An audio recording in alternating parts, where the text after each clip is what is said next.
Keep going, and thank you. Mr. Speaker, I want to thank my right honourable friend, and I want to use the last few seconds, Mr. Speaker, to give some words of advice to my successor, whoever he or she may be. Number one, stay close to the Americans, stick up for the Ukrainians, stick up for freedom and democracy everywhere.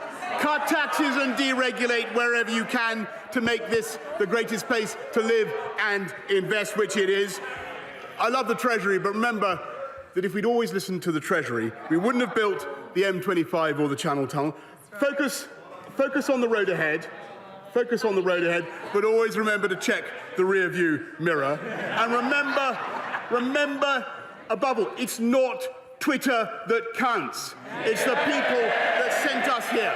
And yes, the last few years have been the greatest privilege of my life. And it's true that I helped to get the biggest Tory majority for 40 years and a huge realignment in UK politics, Mr. Speaker. We've transformed our democracy and restored our national independence, as my right honourable friend says.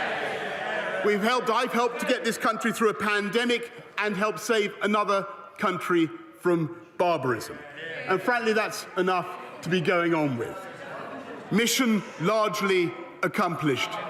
For now, I want to thank you, Mr. Speaker. I want to thank all the wonderful staff of the House of Commons. I want to thank all my friends and colleagues. I want to thank my right honourable friend opposite, Mr. Speaker. I want to thank everybody here, and hasta la vista, baby. Thank you.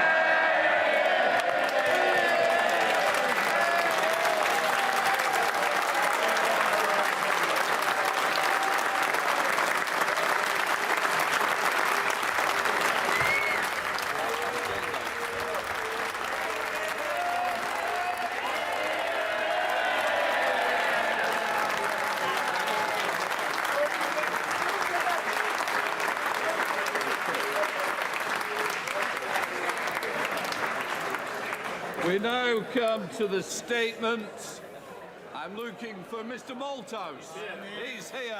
Well, that was Boris Johnson's very final Prime Minister's questions after 3 years as leader. You can see there Kit Malthouse coming in, the Chancellor of the Duchy of Lancaster, due to give an update on the government's heatwave response.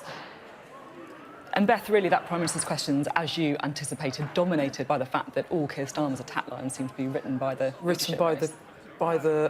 candidates seeking to replace him, and that was very uncomfortable for all of the Conservative benches as the attacks on each other were rolled out by Keir Starmer, Kemi Badenoch, saying we haven't covered ourselves in glory. Why should the public trust us? Liz Truss taking aim at Sunak over tax rises, Rishi taking aim at her over fancy economics. And the Prime Minister's words, hasta la vida, baby. OK, we're going to have to go straight to Kit Malthouse here. Thank you very much. When it registered a provisional reading of 40.3 degrees Celsius. According to the Met Office, no fewer than 34 locations around the United Kingdom exceeded the country's previous highest temperature of 37.8 Celsius set in 2019.